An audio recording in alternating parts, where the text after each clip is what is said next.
Assalomu alaykum, hurmatli tinglovchilar. Men Dilshodbek Shahboz, Dilshodbek o'g'li.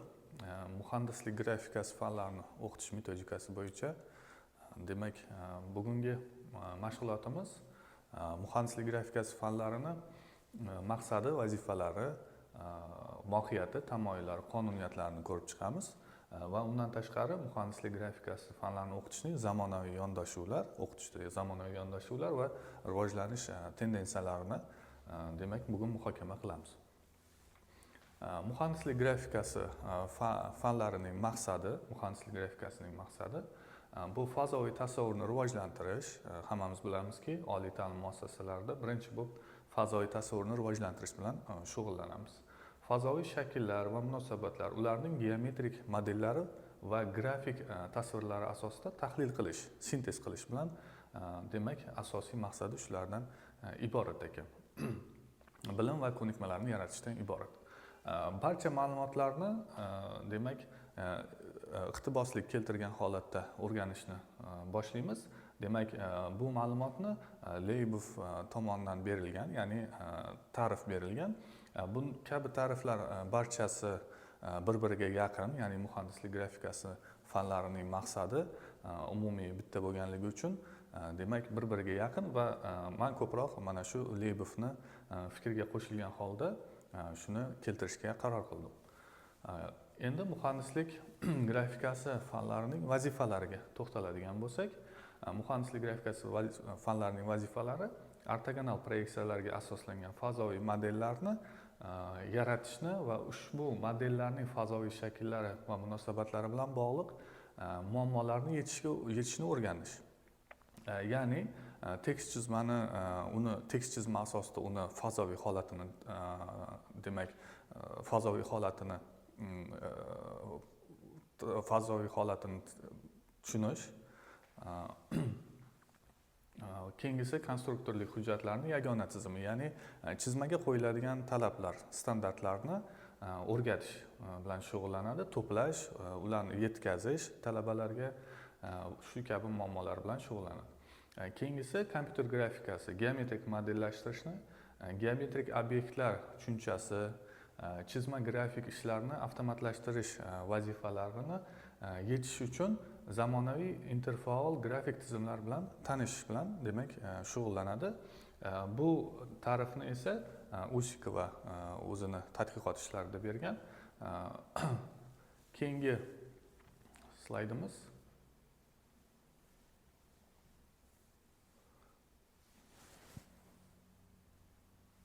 Muhandislik grafikasining mohiyati. Qisqacha qilib aytganda, mana ikkinchi ta'rifga to'xtaladigan bo'lsak, chizma millatlararo, ya'ni biz o'rganganmiz chizma texnika tili deymiz. Chizma millatlararo universal til hisoblanadi. Bunga hammamiz qo'shilsak kerak, sababi u verbal muloqotga nisbatan, ya'ni chizma non-verbal muloqot, og'zaki muloqot emas, ya'ni chizmalar ko'rinishida, chiziqlar, shartli belgilar ko'rinishida amalga oshiriladi. Shuning uchun u non-verbal hisoblanadi va bu tarjima qilinmaydigan universal til dunyo bo'yicha. Buni asosiy mohiyati mana shunda deb aytishimiz mumkin. Undan tashqari yana bir qancha fikrlar bor.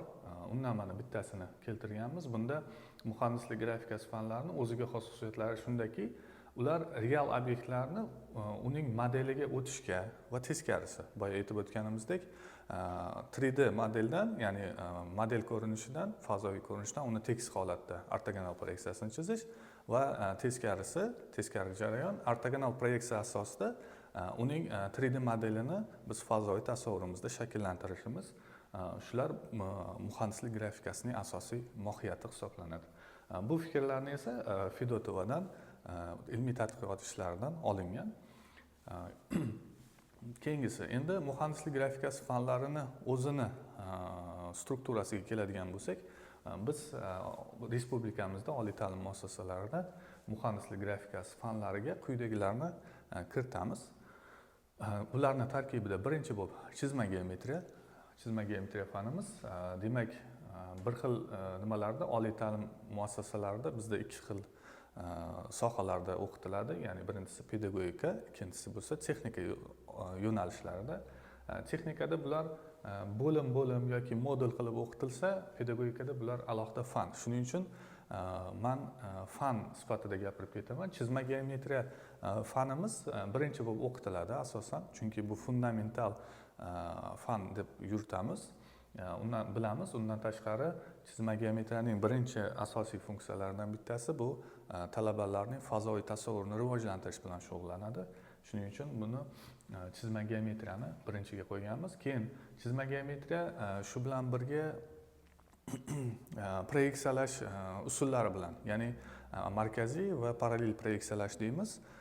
Mana shu proyeksiyalash bilan shug'ullanganligi uchun ham markaziy, ham parallel proyeksiyalashni tadqiq etadi, ya'ni shuni o'rganadi. Chizma geometriyada biz parallel proyeksiyalashni o'rgatsak, perspektivada esa markazlashgan, ya'ni markaziy proyeksiyalash usullari. Endi perspektiva bilan chizma geometriyani o'ziga yana to'xtalamiz. Qisqacha qilib aytganda, perspektiva bu markaziy proyeksiyalash, ya'ni biz ko'zimiz bilan ko'rgan holatda tasvirlash. Bu esa bizga yaqin bo'lgan obyektlar kattaroq, bizdan uzoqlashgani sari ular kichkinalashi mana shu jarayon bilan buni tushuntirishimiz mumkin. Chizma geometriya esa ko'proq abstrakt ma'lumotlar bilan shug'ullanadi. Abstrakt degan tushunchaga yana qaytamiz. Xo'p, keyingi fanimiz chizmachilik fani. Chizmachilik fani o'zini ichida bir nechta bo'limlari bor. Ya'ni bular vaqt o'tishi jarayoni bilan rivojlangan sohalarni o'z ichiga qamrab olgan. Geometrik chizmachilik, proyeksion chizmachilik bular ko'proq boshlang'ich tushunchalarga urg'u beradi. Ya'ni geometrikda bular geometrik masalalarga yechish, kesmalarni teng bo'laklarga bo'lish, burchakni bo'lish, aylanalarni teng bo'laklarga bo'lish va hokazo. Boshlang'ich tushunchalar bular hammasi proyeksion va geometrik chizmachiligimizdagi bo'limimizdagi ma'lumotlar ko'proq mashinasozlik, arxitektura va topografiya uchun xizmat qiladi. Shuning uchun buni boshlang'ich ma'lumotlar beruvchi bo'limlar deymiz. Ana endi mashinasozlik, arxitektura, qurilish va topografiya bo'limlari esa chizmachilikda bu sohalarga, yo'nalishlarga qarab ko'proq texnika yo'nalishlarida bular qaysidir birlari kamroq ishtirok etadi, qaysidirlari ko'proq. Buni hali mavzuyimiz doirasida yana tahlil qilamiz. Ta'lim yo'nalishlarini mohiyatiga qarab qaysidir bo'limimizni umuman bermasligimiz mumkin ma'lumotlarni, chunki ularni kasbiy faoliyatiga bu ma'lumotlar kerak bo'lmasligi mumkin. Bularga to'xtalamiz yana. Keyingi fanimiz muhandislik kompyuter grafikasi.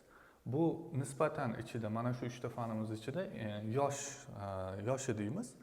Ko'proq ilmiy nimalarda, ishlarda bularni ichida yosh fanimiz va endi shakllanayotgan fan deb beriladi ko'proq.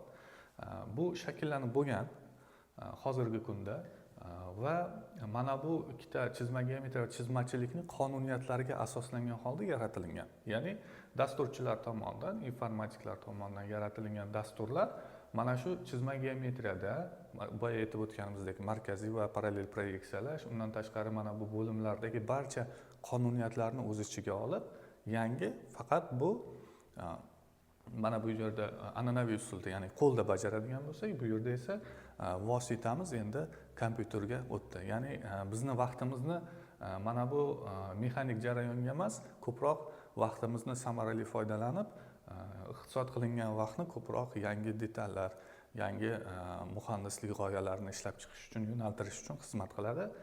Buni ichida 3 ta tizim bor. O'zi aslida mana bu muhandislik kompyuter grafikasining ichi 3 ta tizimdan iborat. Birinchisi CAD deymiz. Bu rus tilida agar aytadigan bo'lsak sapr deyiladi ma'lumotlarda. O'zbekchada esa alt deymiz. Avtomatlashtirilgan loyihalash tizimlari.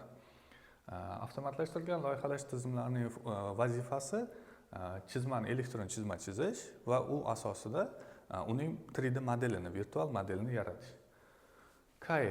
KAE esa bu oddiyroq qilib aytganda 3D modelni, yaratilgan 3D modelni demak turli xil fizik, ximik, mexanik jarayonlarga tekshirish, ya'ni laboratoriya desak bo'ladi.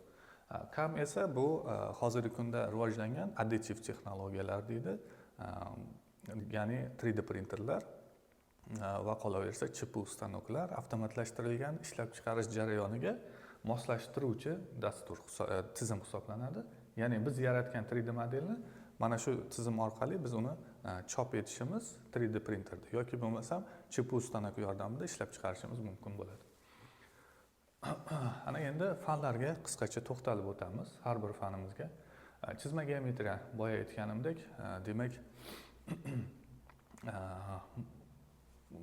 fazoviy holatdagi jarayonlarni demak tekst chizma orqali yechish bilan shug'ullanadi.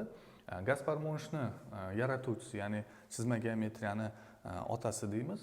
Shu Gaspar Monshni o'zini ta'rifi bo'yicha chizma geometriyaning ikkita maqsadi bor. Birinchi maqsadi bu uch o'lchamli obyektni atigi ikkita o'lchamli tekst chizmaga aylantirish. Birinchi holat. Ikkinchisi esa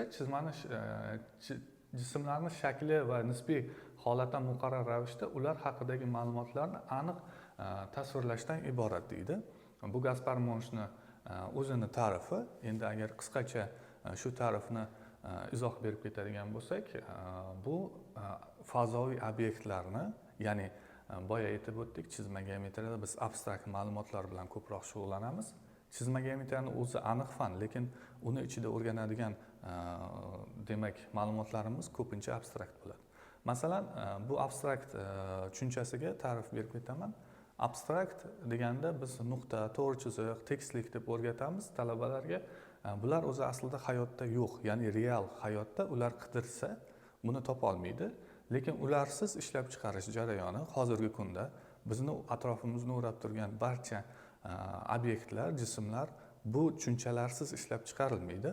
Ya'ni ishlab chiqarish jarayonining o'zi insoniyat tomonidan sun'iy, ya'ni insoniyat tomonidan o'ylab topilgan. Bu tabiiy holatda emas.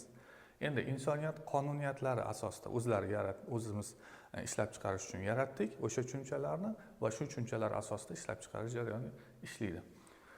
Nuqta, to'g'ri chiziq, tekstlik va hokazolar bular hammasi abstrakt tushunchalar hisoblanadi. Mana shu abstrakt tushunchalarni, fazodagi abstrakt tushunchalarni tekst holatda, ya'ni ortogonal proyeksiyaga, tekst chizmaga keltirish bilan shug'ullanadi va teskari jarayon.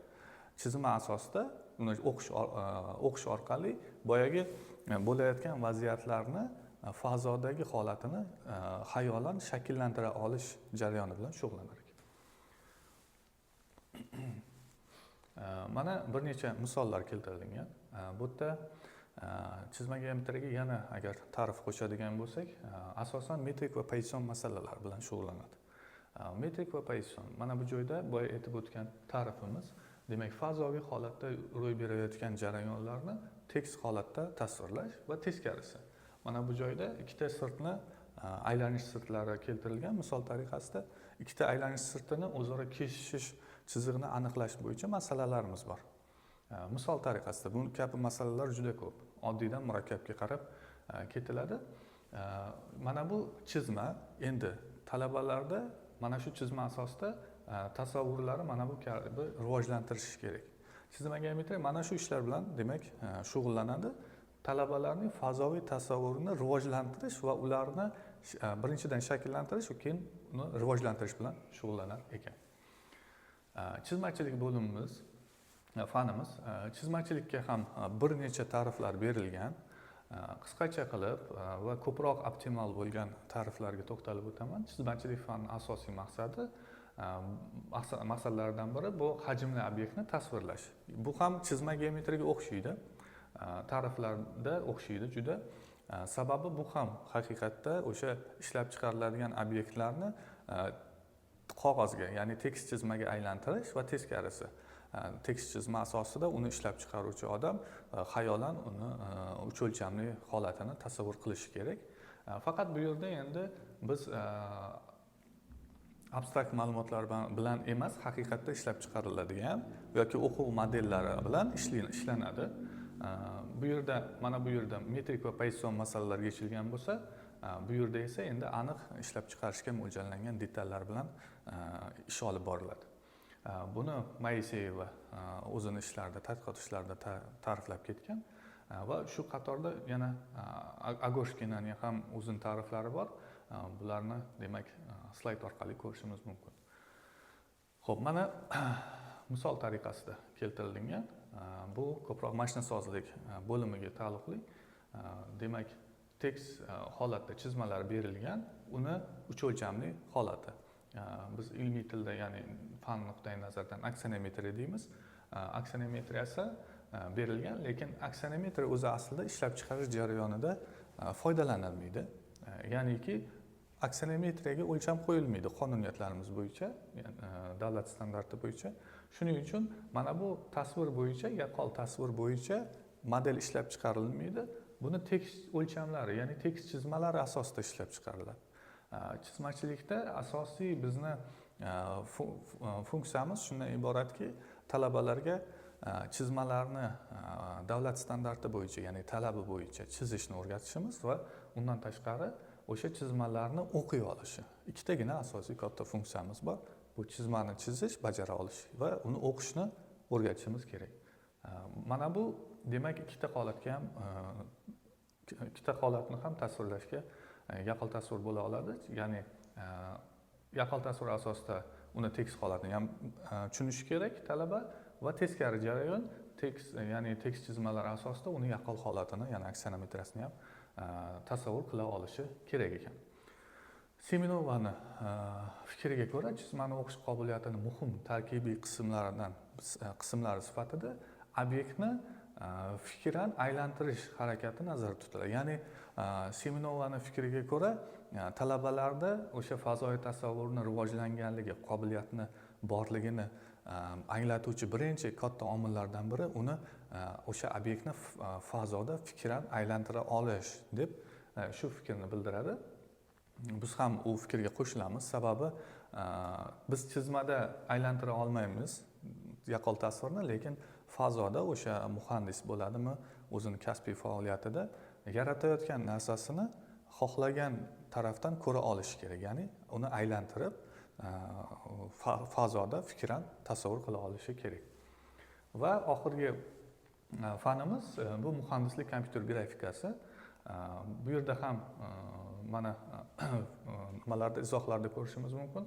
Muhandislik kompyuter grafikasi ichida nisbatan yosh fan, endi shakllanayotgan fan deb ko'proq o'sha ilmiy ishlarda keltiriladi. Lekin bugungi kunda aynan hozirgi kunda bu bo'limimiz, bu fanimiz butunlay rivojlanib bo'lgan, shakllanib bo'lgan, fan sifatida o'zini o'rniga ega bo'lgan fan hisoblanadi.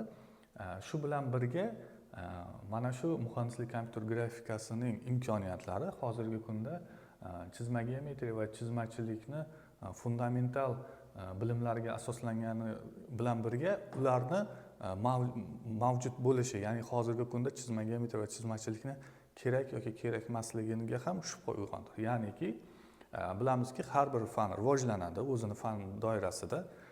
Bizni fanimizni rivojlangani va hozirgi kunda rivojlanib kelgan qismi mana shu qism deb aytishimiz mumkin. Muhandislik kompyuter grafikasi oldin mexanik, ya'ni qo'lda an'anaviy usulda bajargan ishlarimizni hozir ancha demak nisbatan qisqa muddatda va qulay shaklda ishlashimiz va aniqlik bilan ishlashimiz mumkin bo'lgan fanimiz hisoblanadi. Shu bilan birga bir necha tadqiqotchilarning fikrini izohlab ketaman. Mana shu kompyuter grafikasi rivojlanishi bilan bizni 3 ta fanimizdan birinchisi bo'lgan chizma geometriyani hozirgi kunda kerak yoki kerak emas degan fikrlarni uyg'otib qo'ydi. Unga ham to'xtalamiz alohida. Demak, muhandislik kompyuter grafikasi hozirgi kunda nima sababdan bunchalik demak e'tirof etilyapti? Nima sababdan bunga ko'proq urg'u berilayotganini harakat qilaman tushuntirishga. Demak, birinchidan bu dasturlarda biz yaratmaymiz. Mana Ruskixni fikriga qo'shiladigan bo'lsak, bu dasturlar faqat biz talabalardan foydalanishni o'rgatamiz talabalarga va undan tashqari o'zimiz ham foydalanuvchi hisoblanamiz. Bu dasturlarni biz yaratmaymiz, ya'ni uni yaratish jarayonida biz qatnashmaymiz. Faqat tayyor dasturlardan foydalanib, o'shalardan demak chizmalar va ularni tahlil qilamiz. Ana endi bu fanimizda 3 ta boyagi aytgan tizimlarimiz bor. CAD, CAM, KI deymiz. CAD tizimimizda loyihalash jarayoni ketadi elektron shaklda. Biz qo'lda bajargan va bajara olmagan jarayonlarni bunda bajarish mumkin. Ya'niki chizma chizishimiz mumkin. Ya'ni biz qo'lda bajara olardik. Lekin aniqlik darajasi o'ziga yarasha, demak, hammada bir xil chiqmaydi. Lekin kompyuter dasturlarida shu imkoniyat borki, talabani barchasi bir xil tarzda aniqlikka erisha olishi mumkin. Chiziq turlari, shriftlar va hokazolarni mana bu dastur yordamida umumiy bitta standartga keltirish mumkin. Keyingisi 3D modelni qurish. 3D modelni biz an'anaviy usulda bajarsak faqat aksinometriyalarni, ya'ni yaqqol tasvirni yarata olar edik. Bu o'ziga yarasha kamchiligi bor edi. Sababi uni biz xohlagan gradusda, xohlagan rakursda aylantira olmasdik. Ma'lum bir ilmiy asoslangan graduslarga aylantirishimiz mumkindi yoki bo'lmasam shartli ko'rinishlarga keltirishimiz mumkindi. Ulardan aksinometriya mavzuyimiz bor. O'shanda izometriya, dimetriya, trimetriya mana shulargagina to'xtalishimiz mumkin edi. Ana endi kompyuter dasturlari esa CAD dasturlari. Bunda demak 3D modelni quramiz. Bu haqiqatda virtual 3D model va uni xohlagan rakursda 3 ta o'q bo'yicha 360 gradusga aylantirishimiz mumkin bo'ldi. Bu esa katta yutuq, sababi biz ko'rmagan nuqtalarimizni ham bemalol mana shu CAD dasturida ko'rib, kerak bo'lsa qirqim bajarib va hokazo imkoniyatlari juda qulayliklari katta ekan. Endi ikkinchi tizimimiz bu KI. Boya aytib o'tganimdek, bu yerda ko'proq ishlab chiqarishga tayyorlanadi va ishlab chiqarishdan oldin uni kamchiliklarini demak bartaraf etish bilan shug'ullanadi. Sababiki bu yerda biz tekshirish imkoniyatimiz bor. Biron bir muhandis biron bir narsani ixtiro qilsa, biron bir buyum bo'ladimi yoki biron bir bino inshootning bir bo'lagi bo'ladimi, uni turli xil tajribalar bilan tekshirib ko'rishi mumkin. Hali ishlab chiqarilmagan narsani kamchiligini aniqlab, demak resurslarni iqtisod qilgan holda uni bartaraf etishi mumkin va shu bilan birga ishlab chiqarishga tayyorlaydi. Ana endi ishlab chiqarish bilan CAM tizimi shug'ullanadi. Mana shu muhandislik kompyuter grafikasini CAM tizimida esa ishlab chiqarish, ya'ni bu yerda qurish ham deb qo'ydik. Bu yerda hozirgi kunda bu tizimni tushuntirish uchun eng oddiy usuli 3D printerlar hozir juda rivojlangan. 3D printerlarni ishlash prinsipi, ya'ni tizimi bu additiv tizim hisoblanadi. Additiv tizim juda katta, hozirgi kunda rivojlanib boryapti. Lekin uni ichida eng iqtisodiy nuqtai nazardan eng arzon va qulayi bu hozirgi o'quv jarayoniga bu 3D printerlar, ya'ni plastmassa orqali eritib, uni quyish orqali obyektlarni yasash hisoblanadi. Undan tashqari metalldan, betondan va hokazo ishlab chiqarish jarayonida qurilish sohalarida juda keng tarqalgan usullar bor.